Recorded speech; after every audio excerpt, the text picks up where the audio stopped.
Sorry, Ashley. Sorry. Ba't ka nang gugulat ng ganyan? Abisala Ash, mami ni Ave. Wow. Sip-sip. Ito na yung chance mong makaganti kay Daron.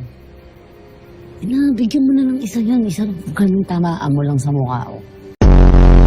Avisala, mga dati kong katunggali at kadugo. Dami mong hanas, ha, Gorn? Tapusin na natin to. Haggard ka na, oh. No, masyado na akong nasistress sa hayop na yan, eh. Grifa! Kamusta ka? How's the weather up there? Go, Grifa! Mag-ungol ka lang dyan! Ito na mo ang ingay, oh. Sige, ano? Ha? Hindi ko na talaga siya maintindihan.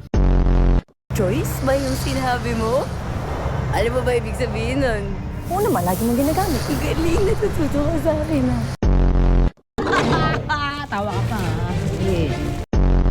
Mira, yung lolo mo talaga walang character development, eh, no? Yan na siya. Kamay mo pa. Tawag mo. Kulang sa rikong, eh. Si Ashti Perena nga yan. Ang sama ng bibig, walang kupas.